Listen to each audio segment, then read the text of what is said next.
എൻ്റെ എല്ലാ കൂട്ടുകാർക്കും ഇന്നത്തെ ഈ വീഡിയോയിലേക്ക് സ്വാഗതം. ഇന്ന് നമ്മൾ പറയാൻ പോണത് ഒരു മാത്സ് ക്വസ്റ്റ്യൻ പേപ്പർ, ഒരു PSC ക്വസ്റ്റ്യൻ പേപ്പറിലെ മാത്സ് 10 ക്വസ്റ്റ്യൻ ആണ്. പക്ഷേ ഇത് നല്ല ക്വസ്റ്റ്യൻ ആണ്. അപ്പോൾ നിങ്ങൾ എങ്ങനെയാണ് ചെയ്യാമെന്ന് നിങ്ങൾ നോക്കി വെക്കണം. അപ്പോൾ നിങ്ങൾക്ക് ഈ വീഡിയോ ഇഷ്ടമാകുന്നെങ്കിൽ നിങ്ങൾ ലൈക്ക് ചെയ്യാൻ മറക്കരുത്. കാരണം നിങ്ങളുടെ ഓരോ ലൈക്കുമാണ് എനിക്കുള്ള ഊർജ്ജം. ഫസ്റ്റ് ക്വസ്റ്റ്യൻ നോക്കൂ. ഒരു സംഖ്യയെ 4 കൊണ്ട് ഗുണിച്ച് 10 കൂട്ടിയപ്പോൾ 130 കിട്ടി. സംഖ്യ ഏതാണ്? എങ്ങനെയാണ്? ഒരു സംഖ്യ എക്സ് എന്ന് വിചാരിക്കുക. അതിനെ 4 കൊണ്ട് ഗുണിച്ചു, എന്നിട്ട് 10 കൂട്ടി, പ്ലസ് 10 ആയി. അപ്പോൾ 130 ആണ്. അപ്പോൾ സംഖ്യ എങ്ങനെ കാണുക? 4x ഈക്വൽ ടു 130 മൈനസ് 10, അതായത് 120. അപ്പോൾ എക്സ് എന്താണ്? 120/4. അത് എത്രയാണ്? 30. അപ്പോൾ ബി എന്നുള്ളതാണ് ആൻസർ ആയിട്ട് വരിക.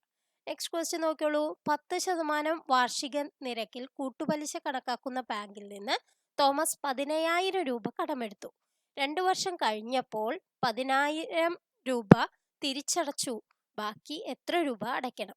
അതായത് 15,000 രൂപ എത്ര വെച്ചിട്ട്? 10% വെച്ചിട്ടാണ് കടമെടുക്കുന്നത്. കൂട്ടുപലിശയാണ്.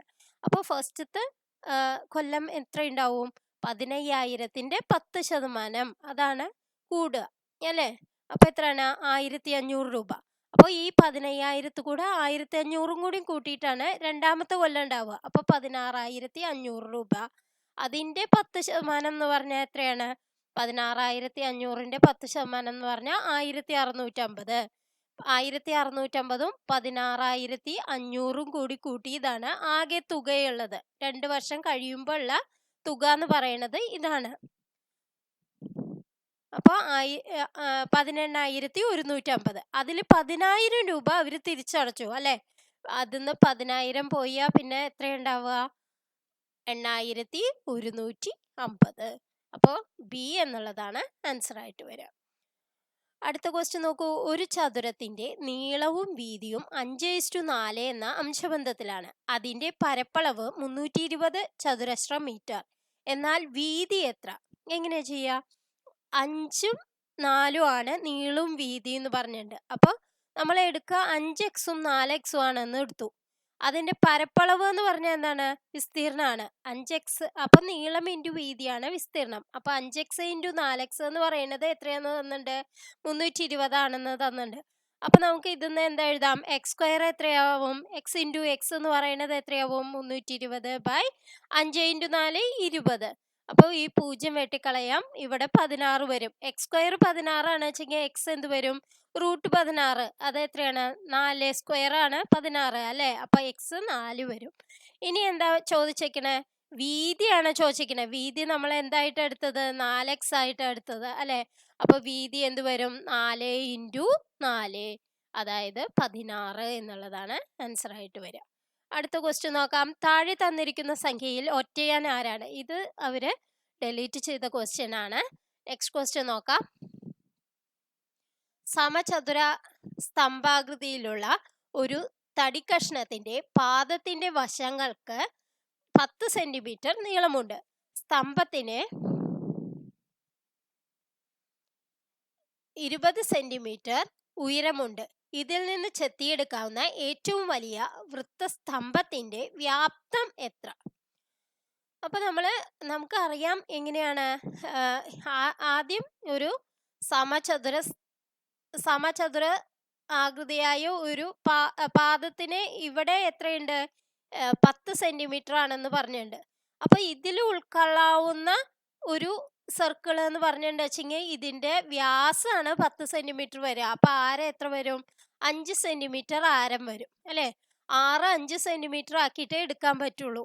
ഇനി എന്താണ്? ഇതിൽ നിന്ന് ചെത്തിയെടുക്കാവുന്ന ഏറ്റവും വലിയ വൃത്തസ്തംഭം. വൃത്തസ്തംഭം എന്ന് പറഞ്ഞാൽ വൃത്തം ഇവിടെ വരും. പിന്നെ മുകളിലേക്കുള്ളത് എത്ര വരും? ഉയരം എന്ന് പറയുന്നത് h20 ആണ് അല്ലെ? 20 സെന്റിമീറ്റർ ആണ്. അപ്പൊ അതിന്റെ വ്യാപ്തമാണ് ചോദിക്കുന്നത്. അപ്പൊ വൃത്തസ്തംഭത്തിന്റെ വ്യാപ്തം കാണാനുള്ള വാക്യം എന്താണ്? πr²h ആണ് അല്ലെ? അപ്പൊ πr² ഇവിടെ പറയുമ്പോൾ π ഇൻറ്റു r² എന്ന് പറയുമ്പോൾ 25 ഇൻറ്റു h എന്ന് പറയുമ്പോൾ എത്രയാണ്? 20. 25 ഇൻറ്റു 20 എത്രയാണ്? 500. 500 π എന്നുള്ളതാണ് ആൻസർ ആയിട്ട് വരിക. ഡി എന്നുള്ളത് ആൻസർ. Next question. താഴെ പറയുന്നവയിൽ സമാന്തര ശ്രേണി ഏത്? സമാന്തര ശ്രേണി എന്ന് പറഞ്ഞാൽ ഒരു അതിലെ ആദ്യത്തെ സംഖ്യയും പിന്നത്തെ സംഖ്യയും തമ്മിലുള്ള വ്യത്യാസം എന്ന് പറയുന്നത് ഒരേപോലെ വരും. അങ്ങനെ ആവുമ്പോഴാണ് സമാന്തര ശ്രേണി. സമഗുണിത ശ്രേണിയാണ് വെച്ചെങ്കിൽ ആദ്യത്തേതും രണ്ടാമത്തേതും തമ്മിൽ ഗുണിച്ചു നോക്കുമ്പോൾ ഒരേ ഗുണനാങ്കം ഒരേ ഇത് വരും. അപ്പൊ ഇത് രണ്ടിന്റെ കൃതി എന്ന് പറഞ്ഞാൽ എന്താണ്? 2:0, 2:1, 2:2, 2:3 അങ്ങനെയാണ്. അപ്പൊ ഇവിടെ എന്ത് വരും? 1, 2, 4, 8. ഇത് എങ്ങനെയാണ്? ഗുണിക്കുകയാണ്. 1 × 2 ആണ് 2, 2 × 2 ആണ് 4, 4 × 2 ആണ് 8. അപ്പൊ ഇത് സമഗുണിത പ്രോഗ്രഷൻ ആണ്, അതായത് സമഗുണിത ശ്രേണിയാണ്.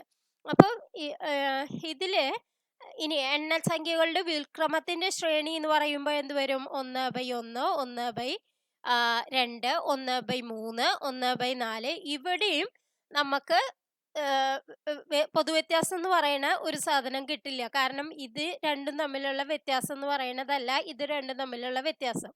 അപ്പം ഇനി എന്താണ്? ഒറ്റ സംഖ്യകളുടെ പകുതി എന്ന് പറഞ്ഞാൽ എന്താണ്? ഏതൊക്കെയാ ഒറ്റ സംഖ്യകൾ? 1, 3, 5, 7 അങ്ങനെയാണ്.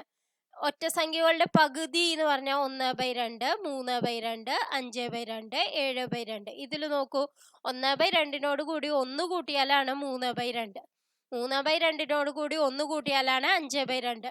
5/2 കൂടി 1 കൂട്ടിയാലാണ് 7/2. അപ്പൊ ഇതാണ് കറക്റ്റ് ആയിട്ടുള്ള ആൻസർ, സി എന്നുള്ളതാണ്.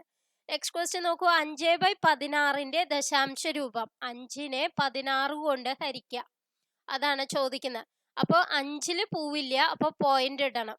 പിന്നെ 0 നമ്മൾ ചേർത്തു, 50 ആക്കി. 50-ല് 16, 3, 48 അല്ലെ? ഇനി എത്ര വരും? 2 വരും, പിന്നെ ഒരു 0 ചേർക്ക്, 20. 20-ല് 16 ഒരു പ്രാവശ്യം, അപ്പോൾ 16. ഇനി 40 വരും. 40-ല് 16 എത്ര പ്രാവശ്യം വരും? 16, 2, 32 അല്ലെ? പിന്നെ 80 വരും. 80 വരുമ്പോൾ 5. അപ്പൊ ഏതാണ് ആൻസർ? 0.3125 എന്നുള്ളതാണ് ആൻസർ ആയിട്ട് വരിക. എ എന്നുള്ളതാണ് ആൻസർ. നെക്സ്റ്റ് ക്വസ്റ്റ്യൻ നോക്കാം.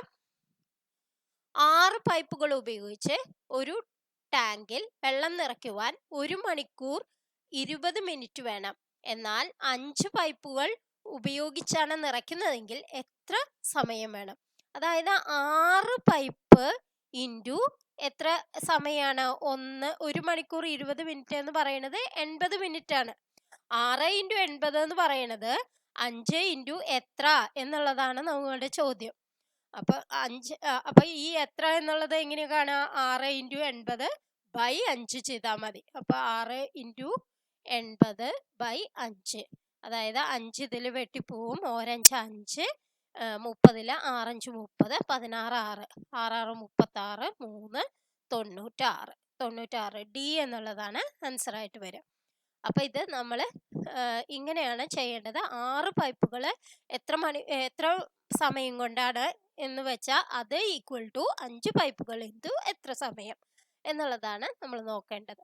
Next question. ഒരു ക്ലോക്കിലെ സമയം 7:30 ആണെങ്കിൽ മണിക്കൂർ സൂചിയും മിനിറ്റ് സൂചിയും തമ്മിലുള്ള കോണളവ്. ഇതിന് എളുപ്പ വഴിയുണ്ട്. 7:30 എന്ന് പറഞ്ഞാൽ 7 ഉണ്ട്, 7-ലാണ് ഒരു സൂചി നിൽക്കുക. 30 എന്ന് പറഞ്ഞാൽ 6-ലാണ് മറ്റേ സൂചി നിൽക്കുക അല്ലെ? ഇത് തമ്മിലുള്ള വിടവ് എന്ന് പറയുന്നത് എത്രയാണ്? ഒരു വിടവേ ഉള്ളൂ. അപ്പൊ 30 ഡിഗ്രി ആണ് ഒരു വിടവിന്. ഇനി ഇത് 7 ആണ് വലുത് അല്ലെ? അപ്പൊ നമ്മള് ഇനി ബാക്കി എന്താണ്? ഈ 30 ആണ് മിനിറ്റ്. അതിന്റെ ഡിഗ്രി എന്ന് പറയുന്നത് 30/2 ആണ്, അതായത് 15 ഡിഗ്രി ആണ്. അത് കൂട്ടണം. എന്തുകൊണ്ടാണ് കൂട്ടേണ്ടത്? കാരണം 7 ഇവിടെ ഈ ഭാഗത്താണ് വലിയ സംഖ്യ വന്നേക്കണേ, അതുകൊണ്ടാണ് നമ്മൾ കൂട്ടണേ. ഇവിടെ ചെറുതാണ്, ഇവിടെ വലുതാണ് വെച്ചെങ്കിൽ നമ്മൾ എന്ത് ചെയ്യണം? കുറയ്ക്കുകയാണ് വേണ്ടത്. അപ്പൊ ഈ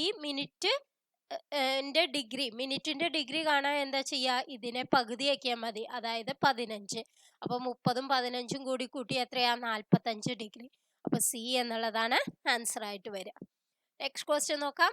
ഏത് നമ്പറിന്റെ 35% 21? എക്സ് എന്ന് വെച്ചു നമ്മള്, അതിന്റെ 35% 21 എന്ന് തന്നിട്ടുണ്ട്. അപ്പൊ ഇങ്ങനെയാണ് എഴുതുക, എക്സ് ഇൻറ്റു 35/100 ഈക്വൽ ടു 21. അപ്പൊ എക്സ് എങ്ങനെയാ കാണുക, 21 ഇൻറ്റു 100/35. 35-ലെ 7 പോവും, അപ്പൊ ഈ 7 35, ഇവിടെയും 7 പോവും, 3 7 21. ഇവിടെ 100-ലെ 5 20 പ്രാവശ്യം, 20 3 എത്രയാണ്, 60. അപ്പൊ എ എന്നുള്ളതാണ് ആൻസർ. അപ്പൊ ഇന്നത്തെ വീഡിയോ നിങ്ങൾക്ക് എല്ലാവർക്കും ഇഷ്ടപ്പെട്ടു എന്ന് വിചാരിക്കുന്നു. ഇനിയും കൂടുതൽ ക്വസ്റ്റ്യൻസുമായി നമുക്ക് അടുത്ത ക്ലാസ്സിൽ കാണാം. Thank you for watching.